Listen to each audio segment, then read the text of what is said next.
Good morning students, मैं Ramesh Kumar, geography lecturer SMD Vidya Mandir की online classes में आपका स्वागत करता हूं।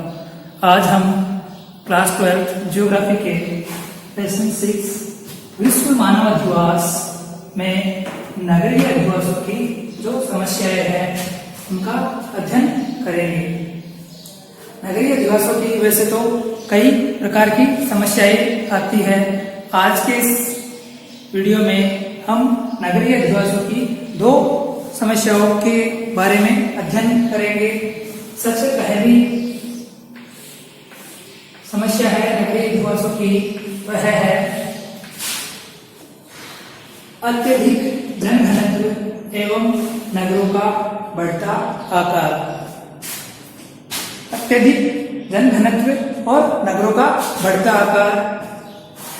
ग्रामीण क्षेत्रों में, कृषि क्षेत्रों में निरंतर कृषि में मशीनीकरण का प्रयोग बढ़ रहा है। शिक्षा का विकास हो रहा है और ग्रामीण क्षेत्रों में जनसंख्या वृद्धि के कारण ग्रामीण क्षेत्रों में निरंतर कृषि में क्या हो रहा है? मशीनीकरण होने से क्या होगा? कम व्यक्ति की आवश्यकता होगी खेतों में, कृषि कार्य में, क्योंकि लोगों का कार्य मशीनों के माध्यम से करवाया जा रहा है। इस कारण से ग्रामीण क्षेत्र में मशीनीकरण के कारण, कृषि में मशीनीकरण के कारण काफी लोग बेरोजगार हो रहे हैं। दूसरा, वर्तमान में प्रत्येक स्थान पर शिक्षा का निरंतर विकास हो रहा है। शिक्षा का निरंतर विकास होने के कारण ग्रामीण क्षेत्रों में भी अच्छे खासे पढ़े लिखे युवा तैयार हो रहे हैं, जिनमें काफी स्किल्स का हम निर्माण कर रहे हैं। उसके अलावा ग्रामीण क्षेत्रों में जनसंख्या में भी निरंतर वृद्धि हो रही है और जनसंख्या में निरंतर वृद्धि होने के कारण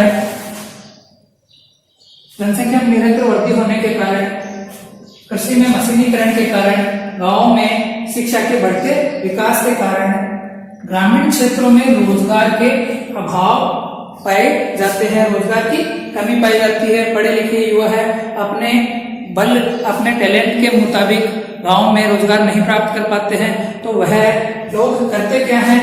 रोजगार की तलाश में नगरों की ओर प्रवास कर जाते हैं।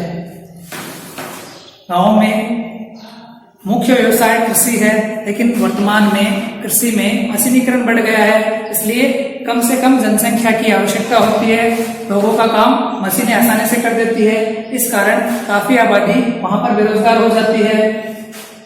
गांव में शिक्षा का प्रसार हो रहा है। अच्छे एवं उच्च शिक्षा प्राप्त युवा गांवों में अपने एजुकेशन के, अपने स्किल्स के मुकाबले रोजगार प्राप्त नहीं कर पाते हैं। गांव में निरंतर जनसंख्या बढ़ रही है। इन बातों से यह साबित होता है, यह तय होता है कि गांव में बढ़ी हुई जनसंख्या और रोजगार के अभाव के कारण ग्रामीण जनसंख्या क्या करती है? रोजगार प्राप्ति के लिए नगरों की ओर प्रवास कर जाती है, नगरों की ओर पलायन कर जाती है।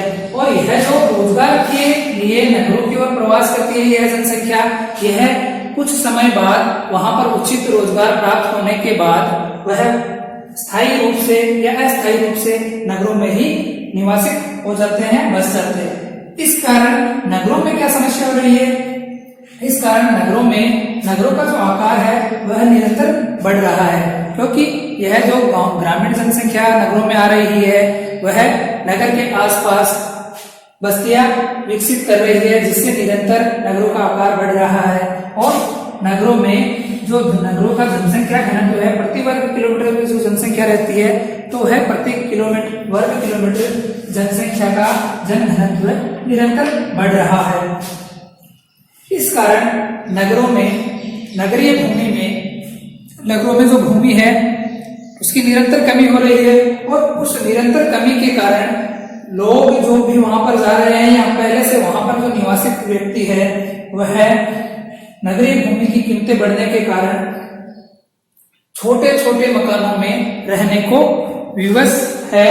इस कारण उन छोटे छोटे भवनों में एक एक कमरे में 15-15, 20-20, 25-25 लोग रहते हैं, रहने को विवश है। तो इस कारण इन छोटे छोटे आवासीय भवनों में लोग रह रहे हैं यहाँ पर कभी भी कोई भी दुर्घटना घटित हो सकती है। यह नगरीय निवासों की पहली और प्रमुख समस्या है। अब दूसरी समस्या की तरफ देखते हैं। दूसरी समस्या है नगरों में गंदी बस्तियों का प्रादुर्भाव। नगरों में गंदी बस्तियों का प्रादुर्भाव। ग्रामीण जनसंख्या है वह नगरों की ओर निरंतर प्रवासित हो रही है और वहीं पर बस रही है। इस कारण नगरों में क्या हो रहा है, नगरों में जनसंख्या बढ़ रही है और जनसंख्या बढ़ने के साथ साथ ही नगरों में जनघनत्व भी बढ़ रहा है। तो नगरों में जनसंख्या तथा जनघनत्व की वृद्धि के कारण नगरों में आवासीय भवनों की कमी हो रही है। क्या हो रही है, आवासीय भवनों की कमी हो रही है। तो इस आवासीय भवनों की कमी को वहां पर पहुंचने वाले लोग जो भूमि की उच्च कीमत अदा नहीं कर सकते, वो क्या करते हैं, नगरों के आसपास खुली पड़ी सरकारी जमीन पर या व्यक्तिगत जमीन पर गंदी बस्तियों का निर्माण कर लेते हैं और उससे बढ़ी हुई जनसंख्या जनघनत्व के कारण और नगरों में भूमि की बढ़ी हुई कीमतों के कारण क्या हो रहा है, नगरों में गंदी बस्तियों का प्रादुर्भाव हो रहा है। नगरों में इन गंदी बस्तियों में जो महानगर है, नगरों में इन गंदी बस्तियों के लोग स्वच्छ पेयजल, साफ सुथरा पानी पीने योग्य, स्वच्छ पेयजल, स्वच्छ या खुला प्रकाश एवं स्वच्छ वायु जैसी मूलभूत और जीवन प्रदायी सुख सुविधाओं से वंचित रहने को मजबूर है।